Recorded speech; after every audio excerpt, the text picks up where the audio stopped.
ఒరే మీ అమ్మ నీతో విషయం గట్టిగా చెప్పమందిరా. ఏ విషయం? గుర్తొచ్చింది. నువ్వు ఆ ఇన్స్టాల్మెంట్ లో వస్తువులు కొనడం మానేస్తూ రాబోయే నా పెళ్ళం సుఖపడద్దు. అవన్నీ నాకు తెలియదురా. నువ్వు ఆ వస్తువులు కొనడం మానేసి నన్ను పెళ్లికి ఒప్పించాలి. మొహాట పడకుండా నీ అభిప్రాయం చెప్తావు కదా. అమ్మా మంచినీళ్ళే. చెయ్యి ఖాళీగా లేదు, వచ్చి తీసుకెళ్ళు.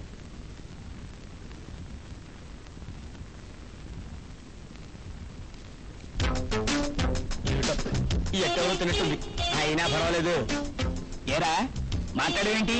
మొహాట పడుతున్నావా? చచ్చా, నాకు మొహమాటం ఏమిటండి? మొహమాటం, సిగ్గు, పిడియం, లజ్జ అలాంటివి నా దగ్గరికి రావు. అసలు నాకు ఆ పదాలకి అర్థమే తెలియదండి. అయితే మీ అమ్మ రెండో పెళ్లి చేసుకోవడం నీకు ఇష్టమేనమాట? ఎంత మాట అన్నావయ్యా? ఎంత బ్యాలెన్స్ గా నీ టిఫిన్ తింటే మాత్రం నన్ను అంత మాట అంటావా? కాల్ చేసేయండి, తక్షణం వెళ్ళి కాల్ చేసేయండి. ఏమిటయ్యా మా టిఫిన్ తింటూ దబాయిస్తావేంటి? లేకపోతే ఏమిటయ్యా మీ నాన్న ఎంత మాట అన్నాడో తెలుసా? మా అమ్మకి రెండో పెళ్లి చేస్తాట. వద్దు, కాల్ చేసేయండి, తక్షణం కాల్ చేసేయండి. ఆయన మతిమరుపు మనిషి, ఆయన మాటలు పట్టించుకుంటే ఎలా బాబాయ్ గారు? అవును, పాపం మతిమరుపు మనిషి కదా.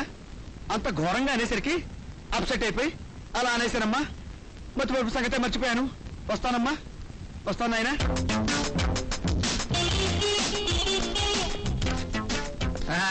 ఏమిటి బాబాయ్, ఫ్లవర్స్ కలెక్షన్స్ అన్ని బాగా జరిగాయా?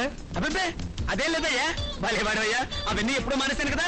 Own dress, this is my own dress.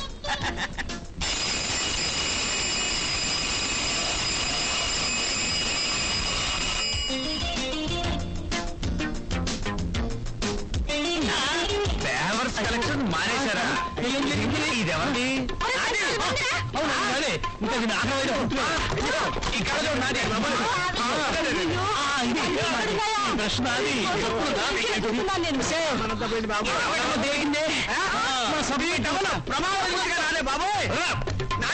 కుక్కలే ఉంటుంది.